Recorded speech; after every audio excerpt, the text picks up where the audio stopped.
The year was 2347, and humanity had spread across 12 star systems. They had built cities on distant worlds and stations that floated among the stars.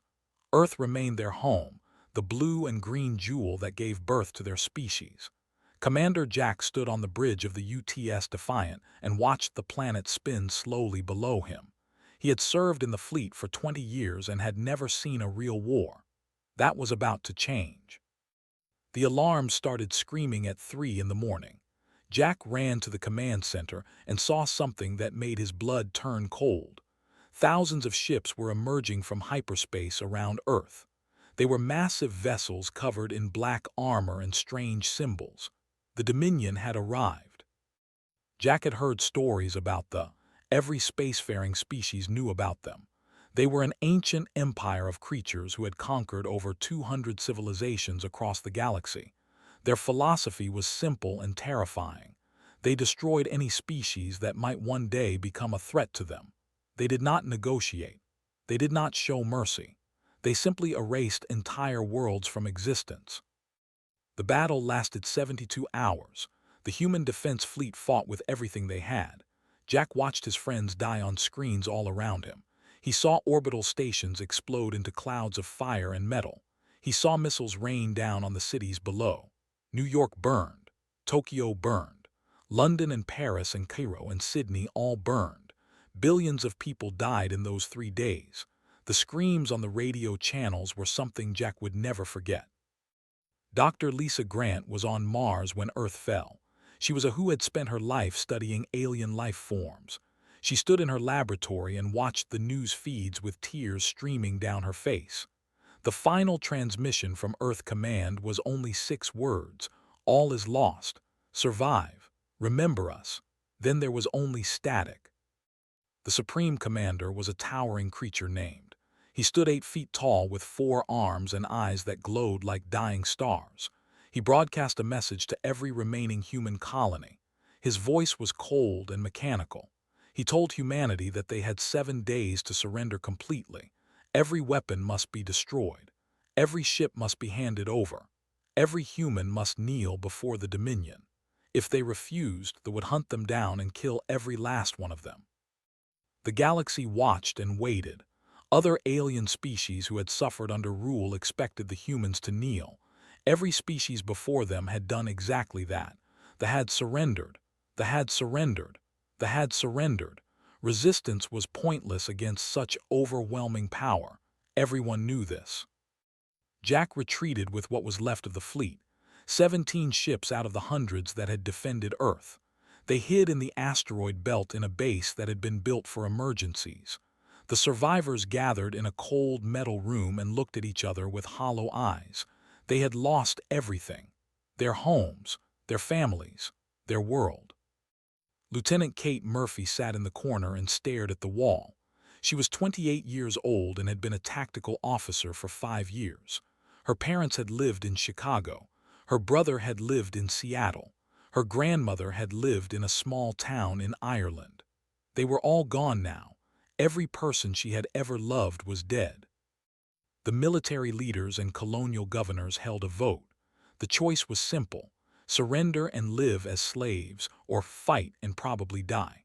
The arguments went back and forth for hours. Some said that survival was the only thing that mattered. Others said that survival without freedom was not really living at all. Kate Murphy stood up. The room fell silent. She was not a general or a governor. She was just a lieutenant who had lost everything. But something in her eyes made everyone pay attention. She spoke in a voice that was steady and calm. "They think they have broken us. They think this is the end of our story. They have burned our world and killed our people, and they expect us to kneel. But they have forgotten something important. They have forgotten what humans really are." She looked around the room at the tired and broken faces. "We are the species that survived ice ages when we had nothing but stone tools and fire. We are the species that crossed oceans in wooden ships because we wanted to see what was on the other side. We are the species that cured diseases that killed millions. We are the species that looked at the moon and said we will walk there someday, and then we did. We do not give up. We do not surrender. We do not kneel." Kate walked to the center of the room. They have conquered 200 civilizations. They have never faced a species like us. They think this war is over. Let us show them that it has just begun. The vote was held. Every single person raised their hand for war. Not one chose surrender. Jack looked at Kate Murphy with something like hope in his eyes. It was the first time he had felt anything but despair since the attack began. He stood up and addressed the survivors. We are few and they are many. We have almost nothing and they have everything. The odds are against us and the galaxy expects us to fail. But we will not fail. We will fight with everything we have. We will make them pay for every life they took. And someday, somehow, we will make them understand that they should never have come to our world. The message went out to every hidden human colony and every scattered refugee ship. Earth had fallen, but humanity had not. The resistance was born in that cold metal room in the asteroid belt. It was born from grief and anger and a stubborn refusal to accept defeat. Received reports that the humans had rejected his offer. His advisors expected him to be angry. Instead, he made a sound that might have been laughter. He told them it did not matter. The humans would be destroyed like all the others. They were just too foolish to know it yet. He was wrong. They had conquered species that were older and stronger and more advanced than humanity. But they had never fought a species that simply refused to die. They thought the fall of Earth was the end of the story. They forgot what humans really are. The war was just beginning. 6 months had passed since the fall of Earth. The human survivors had become ghosts. They hid in asteroid fields and abandoned moons and the dark, empty spaces between stars where the scanners could not reach them. They moved constantly and never stayed in one place for long. They learned to live in the shadows. Jack had changed. The man who had once commanded a fleet from a gleaming bridge now wore patched clothes and slept in cargo holds. He had grown a beard and there were new lines on his face. But his eyes were still sharp and his mind was still working. He had transformed from a fleet commander into something they had never seen before, a guerrilla leader. His ragtag fleet of 17 ships became a nightmare for the enemy. They would appear from nowhere and strike a supply convoy. They would destroy the cargo ships and vanish before reinforcements could arrive. They would leave no trace except burning wreckage and dead soldiers. They began to call Jack by a new name, the Shadow. On the frozen moon of Titan Station, an engineer named Ben Carter worked in a hidden laboratory. Before the war, he had designed civilian cargo ships. He had never built a weapon in his life. Now he built nothing else. His hands were covered in burns and his eyes were red from lack of sleep. He worked 18 hours a day because every day he wasted was a day that got stronger. Ben had developed something special, a new type of missile that could penetrate shields by mimicking the energy signature of their own vessels. The enemy shields would think the missile was friendly and let it pass right through. It was brilliant and it was deadly. Ben called it the Ghost Arrow. Lisa Grant was not free. They had captured her during a raid on a refugee convoy. They took her to a research facility on one of their conquered worlds. The aliens were fascinated by humans. They had destroyed so many species, but none had fought like this one. They wanted to understand why. They studied Lisa for weeks. They probed her mind with machines and asked her endless questions. They wanted to know why humans kept fighting when victory was impossible. They wanted to know the source of human hope. Lisa sat in her cell and smiled at her captors. She told them they would learn soon enough. The scientists did not understand what she meant. They would. Kate Murphy had become a legend. She led a team of soldiers on missions that everyone said were impossible. Her latest assignment was a ground operation on a planet called 442b. They had occupied a human colony there, and Kate's mission was to rescue survivors and gather intelligence about enemy defenses. What she found changed everything. The ground forces were not invincible. Their soldiers were strong and well-armed, but they had weaknesses.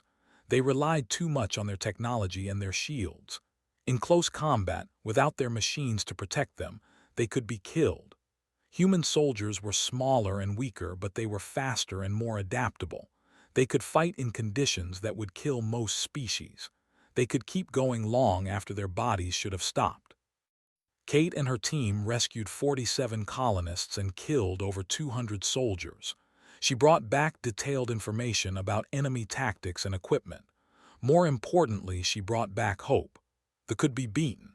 Not easily and not without cost, but they could be beaten. Other species began to notice what the humans were doing. They were a peaceful race who had surrendered to the centuries ago. They had lived as slaves ever since, too afraid to resist. But now they watched the humans fight and something stirred inside them, something that had been dead for a very long time. A elder named made secret contact with the human resistance. He was old and frail, and he had seen his people broken by but he still remembered what freedom felt like. He offered to share information about the enemy in exchange for a promise. If the humans somehow won this war, they would free the two. Met with Jack on a hidden station in deep space. The two sat across from each other in a small dark room, looked at the human with his large silver eyes and felt something he had not felt in centuries. He felt hope. Delivered bad news along with his offer of help. They were growing impatient with the human resistance. Supreme Commander had ordered a final extermination campaign.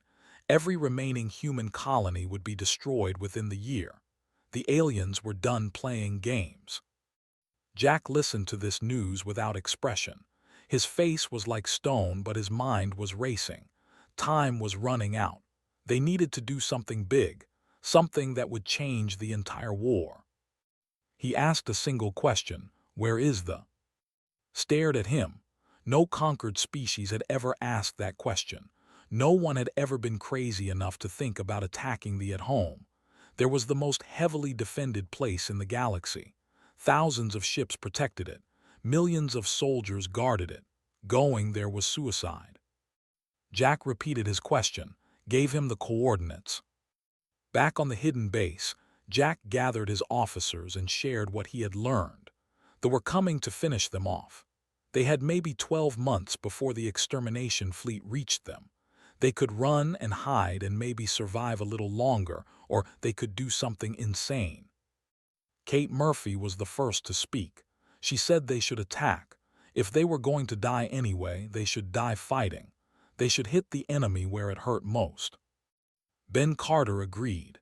He said he could modify his ghost arrow technology to work on a larger scale. He could give them weapons that could hurt them badly. Very badly. Lisa Grant was still in captivity, but they all knew she would say the same thing. Fight, always fight, never surrender. Jack looked around at his officers. They were tired and scared and outnumbered. They had lost almost everything. But in their eyes he saw something that they would never understand. He saw defiance. He saw courage. He saw the stubborn human refusal to accept defeat.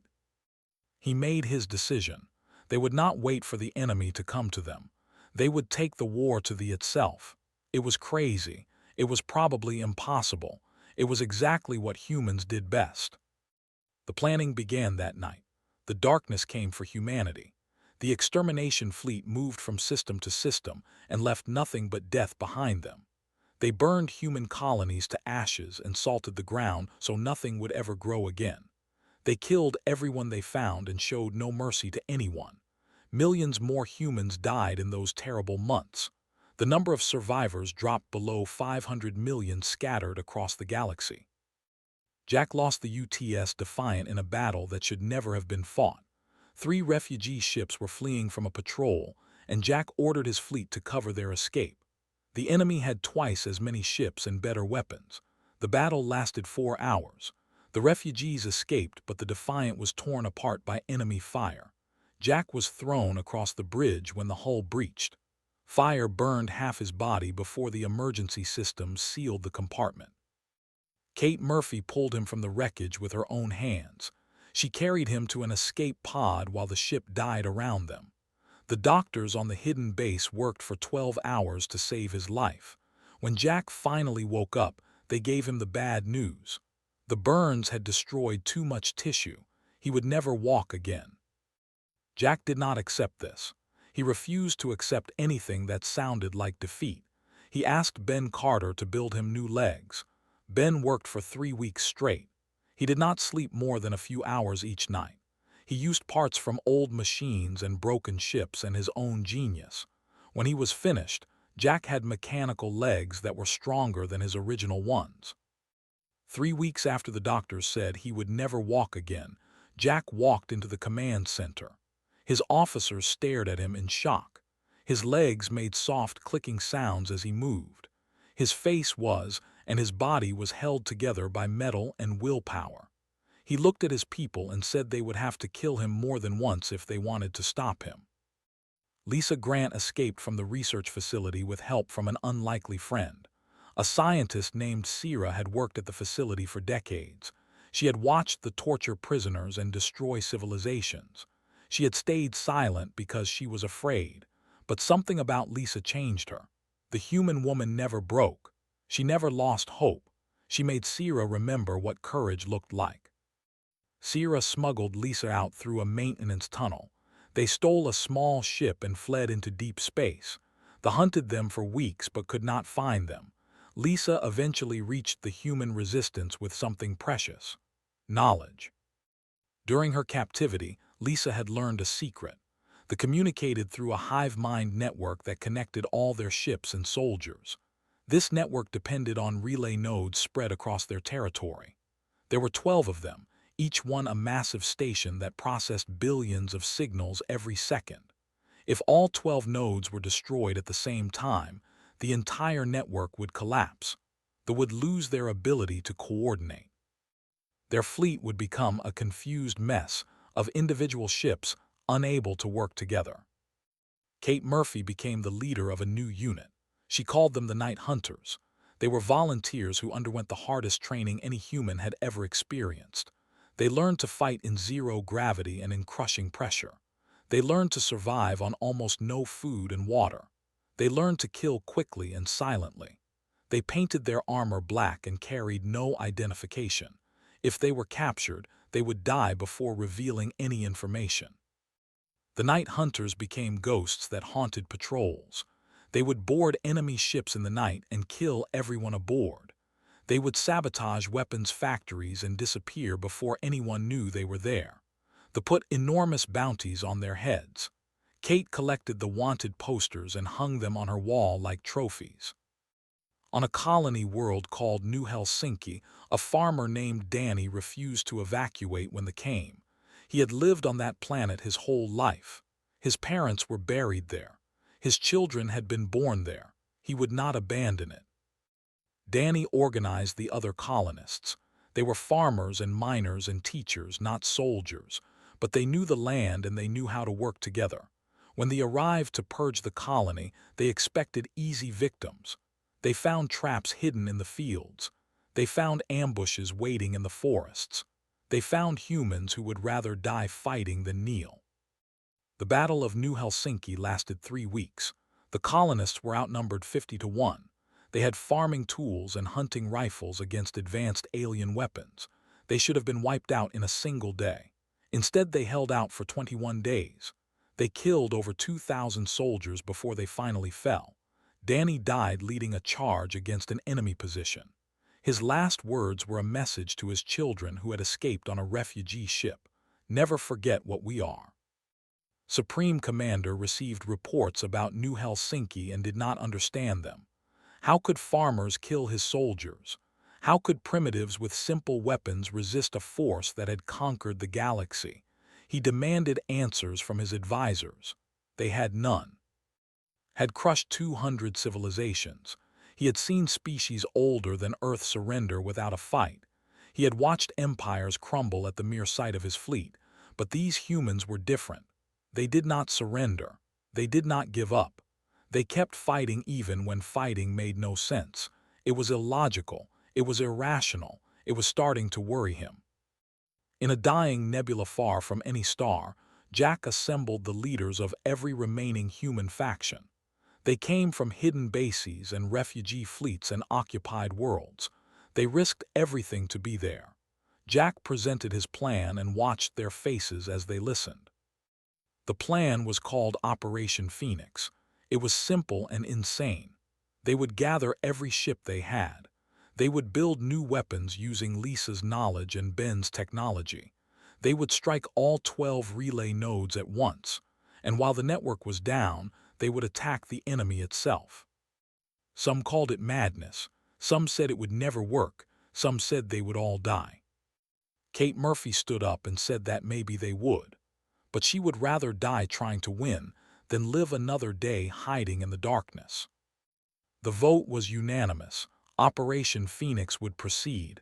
The humans would stop running. They would stop hiding. They would take the war to the enemy. Victory or death. There was no other option. The preparation for Operation Phoenix took 18 months. Every human who survived the war contributed something. Engineers worked double shifts in hidden shipyards building new vessels from salvaged parts. Scientists developed weapons that could hurt in ways they had never been hurt before. Soldiers trained until their bodies gave out and then trained some more. There was no time for rest. There was no room for doubt. Everything depended on this one mission. Ben Carter worked on his masterpiece in a cramped laboratory aboard a converted cargo ship. He had studied the interdiction fields that prevented enemy ships from jumping into their space. These fields were supposed to be unbreakable. Ben found a way to break them. He called his invention the Phoenix Drive. The Phoenix Drive was a modified engine that could punch through interdiction fields by creating a harmonic resonance that disrupted their energy patterns. It was brilliant and it was dangerous. Ben ran the calculations over and over. The technology was unstable. There was a 30% chance it would kill everyone aboard when it activated. He told the volunteers this. Not a single one. Kate Murphy did not stop moving during those 18 months. She led her night hunters on raid after raid across territory. They gathered intelligence about enemy fleet positions. They stole supplies and weapons and fuel. They freed prisoners from labor camps. Every mission was dangerous, and many of her people died. Kate wrote letters to their families when she could. She promised that their sacrifice would mean something. They put an enormous bounty on Kate's head. They said they would give a planet to whoever captured her. Kate laughed when she heard this. She recorded a message and broadcast it on enemy frequencies. She said she was flattered by the offer, but she would have to decline. She had a previous engagement at the Lisa Grant worked with the scientist Sierra to map the enemy communication network in detail. They identified exactly where the 12 relay nodes were located. They analyzed their defenses and found the weak points. Each node would require a small team to infiltrate and plant explosives. These teams would almost certainly not survive. Destroying the nodes meant dying with them. When Lisa asked for volunteers, the line stretched around the entire station. Humans stepped forward knowing they would never come back. They wrote final letters to loved ones and recorded goodbye messages. They did not hesitate. They did not complain. They simply prepared to give their lives so that others might win. Jack reached out to other species who had suffered under rule. They were first. Old came to the hidden base with a delegation of his people. They brought ships that were old and outdated but still capable of fighting. They brought engineers who could repair anything. Most importantly, they brought hope that the universe might finally change. They came next. They were a warrior race who had been conquered 3 centuries ago. They had never forgotten the humiliation. They had never stopped hating their masters. When they heard that the humans planned to attack they did not hesitate. They sent their best fighters and their strongest ships. Their war leader, a female named, clasped hands with Jack and swore that they would fight to the last warrior. They joined after that. They were small creatures, barely 3 feet tall, but they were the greatest engineers in the known galaxy. They had enslaved them and forced them to build weapons for the Dominion. Now they would use their skills to tear it down. They arrived with tools and materials and knowledge that made even Ben Carter stare in wonder. One by one, the oppressed peoples of the galaxy to humanity's cause. They were all different shapes and sizes. They spoke different languages and had different cultures, but they shared one thing in common. They had all lived under rule. They had all lost people they loved. They had all been waiting for someone brave enough to fight back. Supreme Commander learned about the alliance too late. His spies reported that human activity had increased across all sectors. Ships were moving, resources were being gathered, something big was happening, ordered his fleets to defensive positions around the. He doubled the guard on every important facility. He prepared for an attack, but he did not truly believe it would come. No one had ever attacked the at home. The idea was absurd. The night before the attack, Jack stood before the combined fleet of humans and aliens. 300 ships hung in the darkness of space, waiting for his command. Some were human vessels built from salvaged wreckage. Some were ancient cruisers that had seen better days. Some were warships bristling with weapons. Some were support vessels packed with repair equipment. Jack did not make grand speeches about certain victory. He told the truth. Many of them would die tomorrow, perhaps most, perhaps all. They were powerful and they were defending their home. The odds were not good. But he told them something else too. He told them that their fight mattered. Even if they lost, they would show the galaxy that tyranny could be challenged. They would prove that hope was not foolish. They would give courage to every species that had ever dreamed of freedom.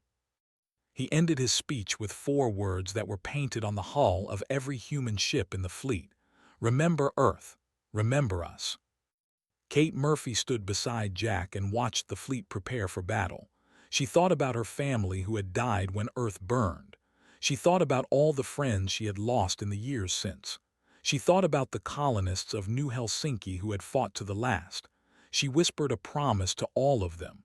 This is for you. Lisa Grant commanded one of the strike teams that would hit the relay nodes. She had volunteered for the mission knowing she probably would not survive. Sierra was with her. The scientist had chosen to stand with the human who had shown her what courage meant. Ben Carter ran final checks on the Phoenix Drive. His hands were steady even though his heart was pounding. He had done everything he could. The rest was up to fate. The fleet jumped to hyperspace. The Battle of Prime was about to begin. The Battle of Prime began at dawn. 300 ships emerged from hyperspace inside the enemy defensive perimeter. The Phoenix Drive worked exactly as Ben Carter had designed it. They appeared where no enemy should have been able to appear. They were caught completely off guard. For the first few minutes, the enemy did not even understand what was happening. Their sensors showed Allied ships in the heart of their territory. It should have been impossible. Their commanders hesitated, waiting for orders from the Central Command. Those orders never came. The 12 strike teams hit the relay nodes at exactly the same moment. Lisa Grant led one team herself. They cut through the outer defenses and fought their way deep into the station. Soldiers tried to stop them, but the humans moved faster and hit harder. Lisa planted the explosives with steady hands while her team held off wave after wave of enemies. She activated her communicator and spoke to all the other teams. Her voice was calm and clear. For Earth, for everyone you murdered, for the future. All 12 nodes exploded at once. The flash of light could be seen across the system. The communication network collapsed in an instant. Their ships, unable to coordinate with each other, fell into chaos. Captains could not reach their commanders. Squadrons could not talk to each other. The greatest military force in the galaxy became a confused mass of individual vessels with no direction. The Allied fleet tore through their lines. Human ships fired volleys of ghost arrow missiles that slipped through enemy shields like phantoms. Warships crashed into formations and fought with savage fury. Vessels provided covering fire while engineers worked frantically to keep everything running. Kate Murphy led her night hunters in a direct assault on the Supreme Commander's flagship. They docked with the massive vessel while it was still reeling from the network collapse. The fighting inside was brutal and close. They moved corridor by corridor and room by room. Every step cost lives. Kate lost half her team before they reached the command chamber. She kicked down the door and found waiting for her. The Supreme Commander towered over her, 8 feet of armored muscle and murderous rage. His 4 arms held weapons that had killed thousands. His eyes burned with hatred for this tiny creature who dared challenge him. He told her she was insignificant. He told her that humans were insects who would be crushed beneath his heel. He told her that even if she won this battle, her species would be hunted to extinction. Kate said nothing. She simply attacked. The fight lasted less than 2 minutes, was stronger and his weapons were more powerful, but Kate was faster and she had spent years training for this moment. She dodged his strikes and found the gaps in his armor. She made him bleed. She made him hurt. She made him feel fear for the first time in his long life. She killed him with a knife through his throat. Jack commanded the battle from the bridge of the UTS Rebirth. The ship had been built from the salvaged remains of a dozen destroyed vessels. It was ugly and patched together, but it flew true, and its weapons hit hard. Jack watched the enemy formation crumble on his screens and allowed himself a moment of hope. When Kate broadcast that was dead, Jack ordered the final push. The Allied fleet surged forward. The defenders, leaderless and confused, broke and ran. Some tried to surrender. Others fought to the end. It did not matter. Nothing could stop the tide now. The fell. Their empire, built over 10,000 years of conquest and cruelty, crumbled in a single day. But the victory came at a terrible cost. 200 ships were destroyed. Millions of Allied soldiers died in the fighting. Ben Carter died defending an engine room when a boarding party broke through. He kept the engines running long enough for his ship to finish its mission. Danny had died months earlier at New Helsinki, but his children were aboard the fleet when victory was declared. They cried tears of grief and pride. Many of the strike teams did not survive. Lisa Grant was one of the lucky ones. She escaped the exploding relay node with seconds to spare. Sierra was with her. They held hands as they watched the network die. In the aftermath, as fires burned across the enemy capital, Jack walked on alien soil for the first time. His mechanical legs clicked softly on the ground. Kate walked beside him. Lisa joined them a few hours later. They stood together in the ruins of an empire that had terrorized the galaxy for 10,000 years. The elder approached them. His silver eyes were filled with tears. He had waited centuries for this day. He asked Jack how the humans had done it, how they had refused to break when every other species surrendered. Jack looked at the sky where human ships patrolled as liberators instead of refugees. He thought about everyone who had been lost, everyone who had fought, everyone who had believed when belief seemed foolish. He answered in a quiet voice, "You thought it was over. You forgot what we really are. We are the species that crawled out of the mud and looked at the stars. We are the species that survived everything the universe threw at us. We are the species that refuses to quit no matter how bad things get. We do not surrender, we do not forget, and we never stop fighting." The thought they were ending a story. They were wrong. They were only beginning one. Humanity spread across the galaxy in the years that followed, but they did not become conquerors like they became liberators. They helped rebuild what had been destroyed. They welcomed other species as equals and partners. They remembered their dead and honored their sacrifice. Schools were built on 100 worlds where children of every species learned the lesson of the human war. Hope is the most dangerous weapon in the universe, and no one wields it better than humanity. 100 years later, an elderly Kate Murphy attended the memorial ceremony on Earth. The planet had been restored. Oceans sparkled blue under a clean sky. Forests grew where cities had once burned. A young child approached her. He was from the generation born after the war, raised in peace alongside humans and others. He asked if she really knew the heroes from the stories. Kate smiled and knelt down to meet his eyes. She told him that heroes were just ordinary people who refused to give up, that anyone could be one, that he could be one if he chose. She looked up at the stars where ships of every species traveled freely. She spoke the words that had become humanity's promise to the universe. Remember what we are. Remember what we can be.